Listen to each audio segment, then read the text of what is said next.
ല്ലോ ഞാൻ പ്രത്യേകമായി വസിയത്തായി പറയുന്നു, രണ്ട് കാര്യങ്ങൾ നമ്മൾ മറന്നു കളയണം.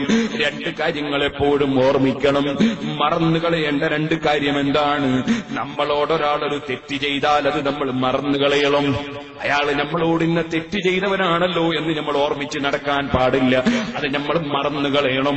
അദ്ദേഹത്തിന്റെ മനസ്സിൽ അങ്ങനെ ഒരു അബദ്ധം സംഭവിച്ചു പോയെങ്കിൽ അല്ലാഹ് അയാൾക്ക് പുറത്തു കൊടുക്കട്ടെ എന്ന് പ്രാർത്ഥിക്കുകയല്ലാതെ അതിന് പകരം ചെയ്യണമെന്ന ചിന്തയോ, അയാൾ എന്നോട് ഇന്ന ഒരു തെറ്റ് ചെയ്തവനല്ലേ എന്ന ചിന്തയോ, വ്യക്തിപരമായി നമ്മളോടൊരു തെറ്റ് ചെയ്താൽ നമ്മൾ അതിങ്ങനെ ഓർമ്മിച്ച് നടക്കാൻ പാടില്ല. അതങ്ങ് മറന്നു കളയണം. അതോടുകൂടെ തന്നെ മറ്റൊരു കാര്യം നമ്മൾ മറന്നു കളയേണ്ടത്, നമ്മൾ ആർക്കെങ്കിലും ഒരു ഉപകാരം ചെയ്തിട്ടുണ്ടെങ്കിൽ അത് നമ്മളങ്ങ് മറന്നു കളയണം. ഞാൻ ഇന്നാൾക്ക് ഇന്ന ഉപകാരം ചെയ്തു എന്ന് നമ്മൾ ഓർമ്മിച്ച് നടക്കാൻ പാടില്ല. കാരണം ഉപകാരം നമ്മളെ വകയിൽ ചെയ്തതല്ല, അല്ലാഹു നമുക്ക് തന്ന നിയമത്താണത്, അല്ലാഹു തന്ന അനുഗ്രഹമാണത്. അത് നമ്മൾ ചെലവഴിച്ചു എന്നേ ഉള്ളൂ. ഒരു കടലാസിലൂടെ ഇരിഞ്ഞു പോകുന്ന ഉറുമ്പ് മനസ്സിലാക്കുന്നത് ഈ കടലാസിൽ എഴുതുന്നത് പെന്നിന്റെ നിബ്ബാണെന്നാണ്.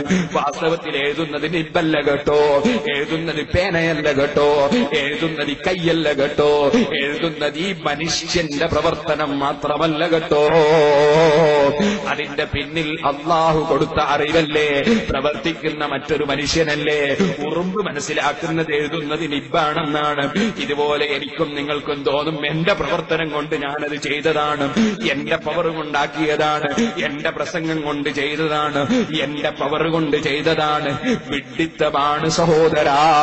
റബ്ബ് കൊടുത്തതേ കിട്ടൂ. വൽ ഖദരി ഖൈരിഹി വശർരിഹി മിനല്ലാഹി തആല. റബ്ബിൽ നിന്നല്ലാതെ ഖൈറുമില്ല ശർറുമില്ല, എല്ലാം റബ്ബ് സൃഷ്ടിക്കുന്നതല്ലേ.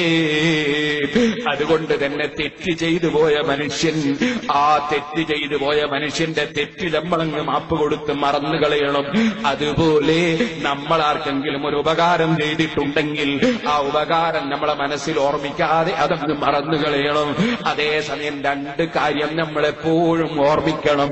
ഒന്ന്, നമ്മൾ ഓർമ്മിക്കേണ്ട കാര്യം, നമ്മൾക്കാരെങ്കിലും ഒരു ഉപകാരം ചെയ്തു തന്നാൽ അതെപ്പോഴും നമ്മൾ ഓർമ്മിച്ചുകൊണ്ടേയിരിക്കണം. ഇങ്ങോട്ട് കിട്ടിയ ഉപകാരം ഓർമ്മിച്ചുകൊണ്ടേയിരിക്കണം. അദ്ദേഹത്തിന് നമുക്ക് എന്ത് ചെയ്തു കൊടുക്കാൻ കഴിയുമോ അങ്ങോട്ട് ചെയ്തു കൊടുക്കണം.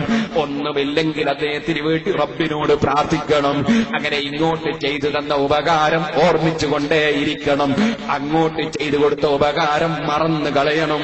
നമ്മൾ രാഷ്ട്രീയക്കാരെ പോലെ നമ്മൾ ചെയ്ത ഉപകാരങ്ങൾ ഇങ്ങനെ എടുത്തു പറഞ്ഞിട്ട് അത് ഞാനാക്കി, ഇത് ഞാനാക്കി, ഇത് ഞങ്ങളാക്കി, ഇത് പറയുന്നൊരു കമ്പനിയായി നമ്മൾ അതപ്പതിച്ചു പോകാതെ നമ്മൾ ചെയ്ത ഉപകാരങ്ങൾ നമ്മൾ മറന്നു കളയണം. നമ്മൾക്കാരുപകാരം ചെയ്തോ അത് നമ്മൾ ഓർമ്മിച്ചുകൊണ്ട് നന്ദിയുള്ളവരായി ജീവിക്കണം. അതുപോലെ നമ്മളോട് ചെയ്ത തെറ്റ് നമ്മൾ മറന്നു കളയണം. അതേ സമയത്ത് എപ്പോഴും അങ്ങോട്ട് ചെയ്തു പോയ തെറ്റ് ഓർമ്മിച്ചുകൊണ്ടേയിരിക്കണം. നമ്മൾ ഏത് സൃഷ്ടിയോട് തെറ്റ് ചെയ്തു പോയോ, ഏത് സൃഷ്ടിയോട് തെറ്റ് ചെയ്തു പോയോ, സൃഷ്ടാവായ റബ്ബിനോട് തെറ്റ് ചെയ്തു പോയോ, ആ തെറ്റിനെ കുറിച്ച് നമ്മളെപ്പോഴും ഓർമ്മിച്ച് ഖേദം പ്രകടിപ്പിച്ചുകൊണ്ടേയിരിക്കണം. നമ്മുടെ ഖൽബ് അറിയുന്ന റബ്ബിലേക്ക് തിരിക്കണം. അവിടെയാണ് സമാധാനം, അവിടെയാണ് രക്ഷ.